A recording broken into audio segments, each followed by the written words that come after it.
Alright, let's analyze this game of dash versus, I believe, swing. See how it goes. Okay. Let me see. Slow it down right here.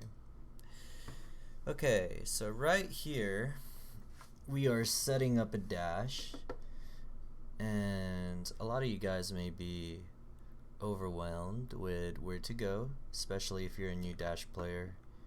So, ignore that. Okay, so the usual setup for dash is if the SG and the CT is starting off on this side, and the PG usually starts on the opposite side. There's a setup where the center screen, CT, center, PF, they're all viable for dash really. You just gotta play differently. So imagine this is the screen, right? So usually the screen is set up around here and around the elbow, and there is a reason for this. And the PG is free to ball handle basically anywhere. There's deeper tactics that you can get into, or where the PG can ball handle, but that's the general concept of how dash is. And okay, so imagine this is the screen and this is the SG. So there's a couple of routes or areas that the SG has to keep into account when you're playing dash, and a lot of you guys might know these areas, but for a lot of new people, they still don't get it. So the corners, so there's these corner areas, these thin areas right here. That's one area. There's the wing, 45. It's this area right here. And then there's the top. This area right here, all this area. So when you're approaching dash, you want to make sure that you know all your spots. I mean, it's obvious, right? You're going to go to the 3-point. That's what most SGs think about. But there's always a different approach and an optimal area for you to go to. And sometimes that's the only place you can go to. And you have to pinpoint those areas in order to be a good dash SG. So let me go ahead and just play this out. Okay. Alright. Let's replay that. Okay. So from this situation, let me actually backtrack it a little. So do you guys notice how this PG is defending? He actually made an okay choice. So he knows that we're playing dash, and usually most people, when you're playing dash, a lot of people are really scared to challenge this area, right? They don't want to give this area. This is a very strong spot for SGs. You can do a lot of cool stuff here. So what this guy does is, as soon as he's going back to defending, he wants to wrap around and make sure that this place is covered. A lot of SGs will be able to score if they're in that area and they have free reign, and if they have enough time. So what he does is he's gonna go around this corner, and as you can see, as my CT is setting the screen, it sets up our dash situation here. Okay. So personally, this is how I view screens. So as you guys can see, the CT is facing this way, right? CT is facing that way. This is what I call a default screen. This way or the other way, or if he was facing this way, same thing. The main point is his shoulder is on this side and on this side. So what do I mean by that? What I mean is he can tilt his shoulders with screen body check, and he can lean this way or he can lean that way. So he's essentially forming a wall, and he's adding a probability, a chance for the SG to get wide open. And that's the whole concept of dash, right? It's all about chances and improving your chances of getting these wide open threes. a lot of times it's not that easy against a really good team, especially another good dash team, right? So in this situation, when you're going against a small, a big, and PG, right? So usually you want to create mismatches. And by mismatches, what I mean is there's different ways for the dash team to score, right? Firstly, there's the SG scoring a 3, which is you want to score 3s after you dash. There's also your big and your PG. When you're playing dash, the way I like to see it is the SG is not really the main scorer, but all 3 members have to score and be able to score at will. So right now, if everyone's on the same mindset as me, then this guy is looking to see if he can improve our chances of scoring a 3. Same thing with the CT and same thing with me. That would be optimal. If we can't score a 3, then we'll take a free 2. Or we'll just score somehow, right? And that's totally okay. So as you can see, in usual dash situations, we would set up these things called mismatches. And by this, I meant that, for example, if this CT was a center, then a dunk would be harder on this center right here, right? If this CT was to pick and move in to the paint, he'll probably get blocked more than half the time.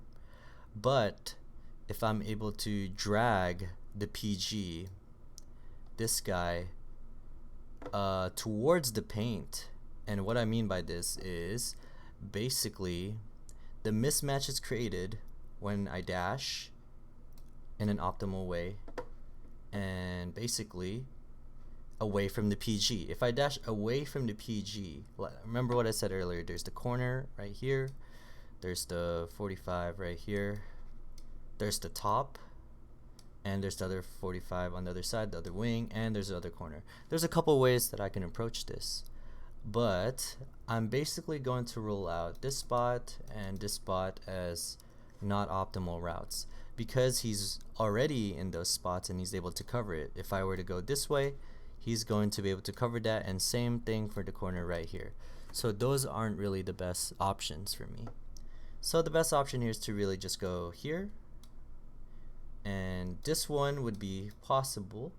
The problem is the PG has to move out the way, so he would have to go even more higher or even more lower, or maybe even go this way. So this guy has to think a bit more, and I didn't really know the guy, so I made the most basic route and I just went straight to the top right in this area. So what this does is essentially, remember the screen right here, so there's 2 shoulders, you can lean this way or that way like I said.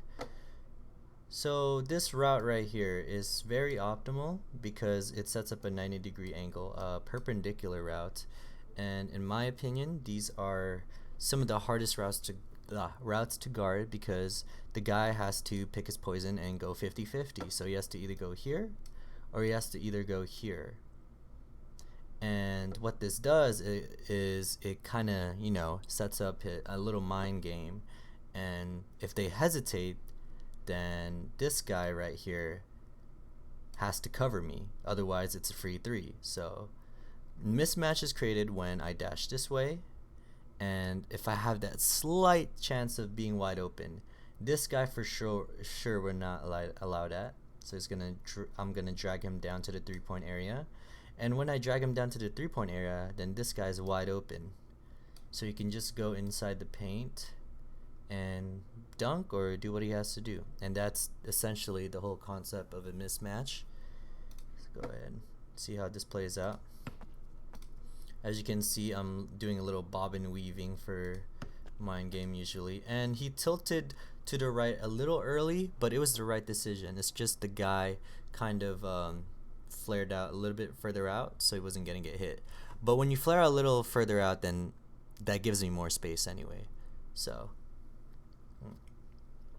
as you guys can see, now the center dropped down towards the free throw line and he has to cover me. If he stayed up here in the paint, then I'm wide open. I don't know why I pump fake. That should just be a non-stop pass. and it's a free dunk.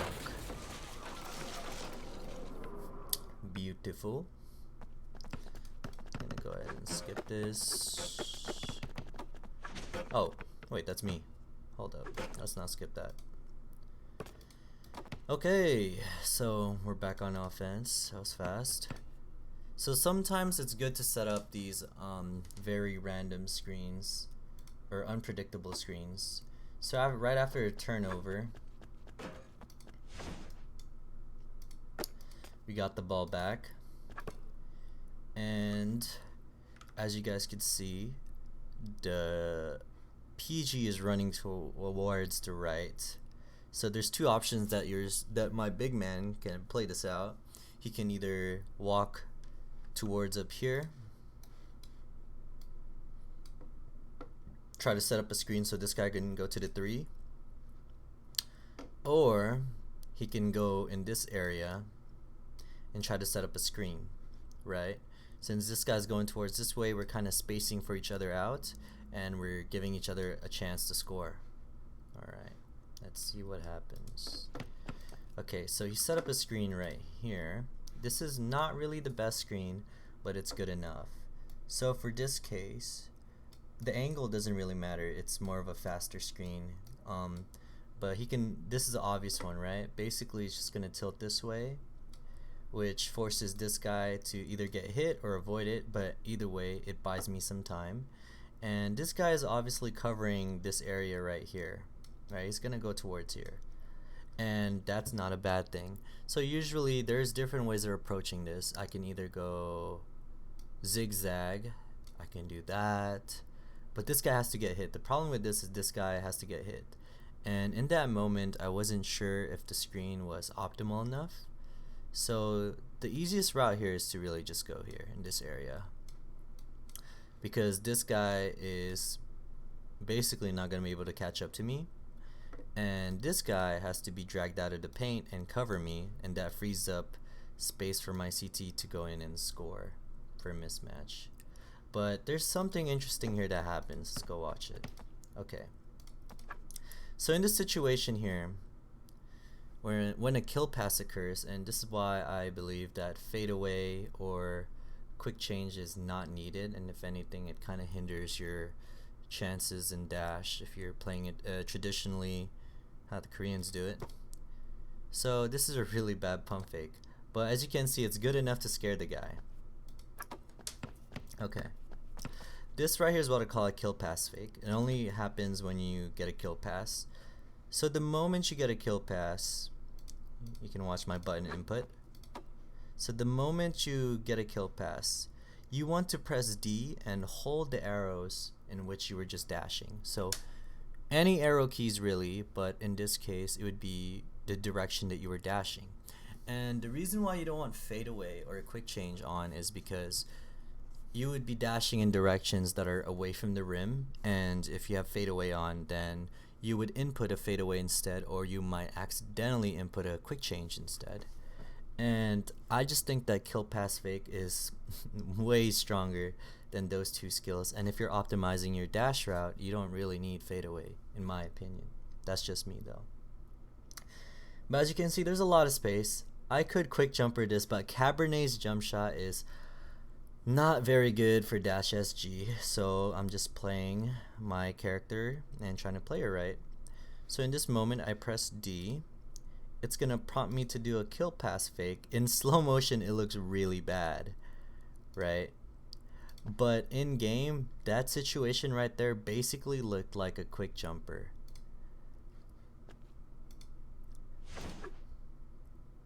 I'm pretty sure there's another situation like that somewhere. Let me see.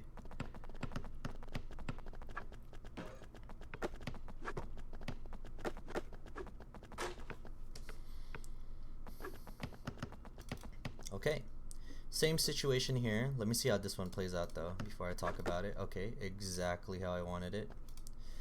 Cool. So this is another concept to think about, okay? So actually this is very wide open. There's some situations where you don't really need to dash. You could just run away if they cheat on you and they don't want to be on your mark. So in this situation, really, I'm wide open if I just go here and wait here, and this guy can baseball pass me. But when you're not coordinated or you don't really know the guy, then he won't know that, or he won't see those opportunities. So in this case, we're gonna set up a different entry point, and I noticed that this PG right here, he loves to guard in this area, right? He loves to, like, if this is the screen and we set it up right here, then usually the PG would guard right here.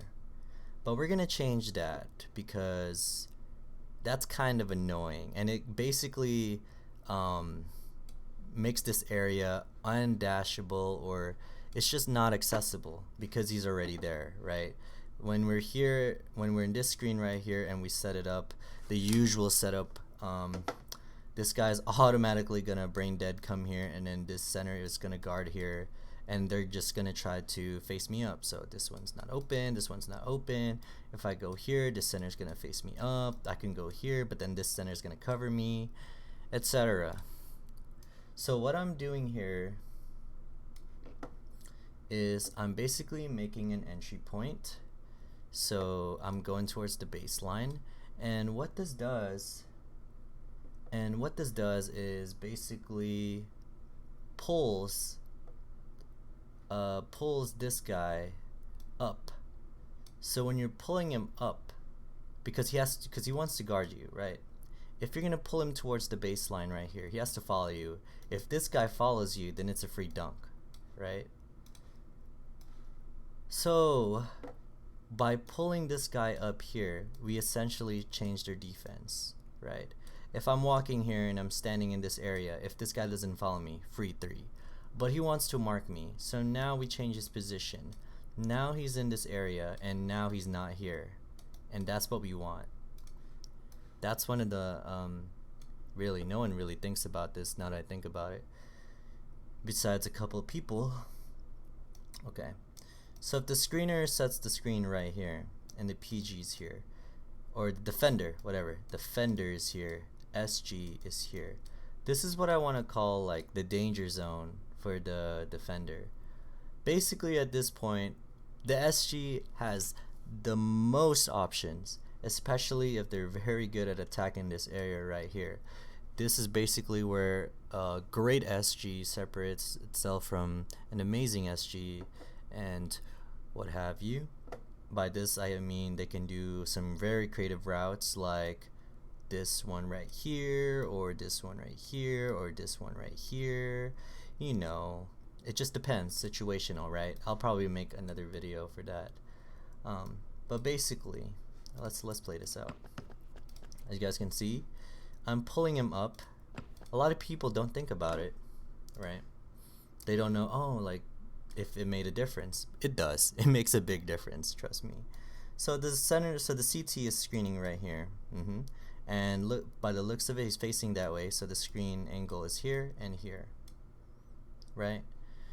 So let's see.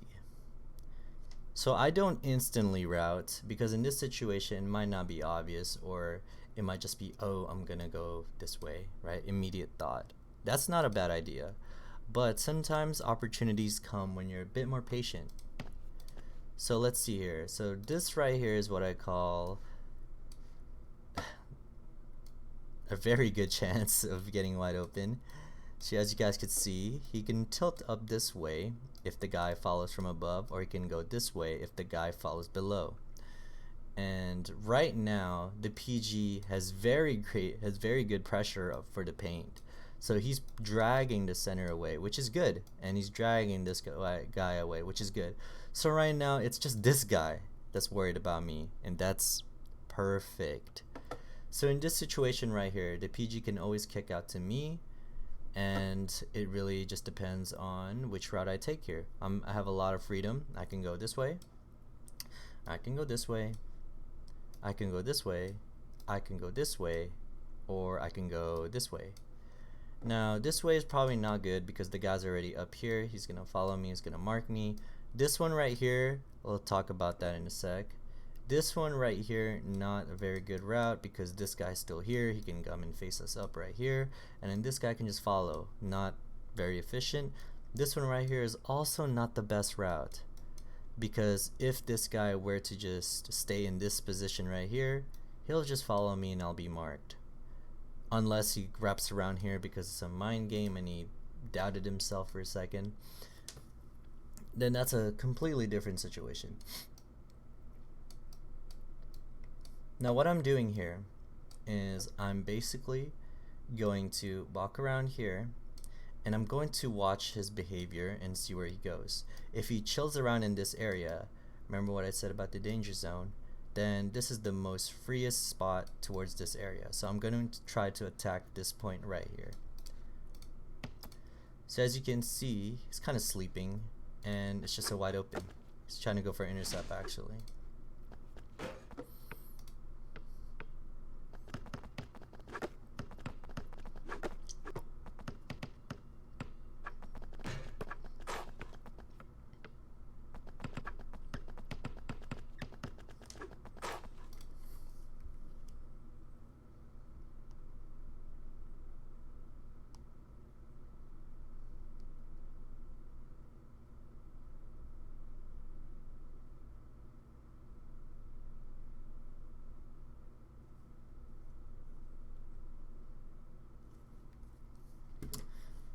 Yeah, wait, I'm gonna take a break there.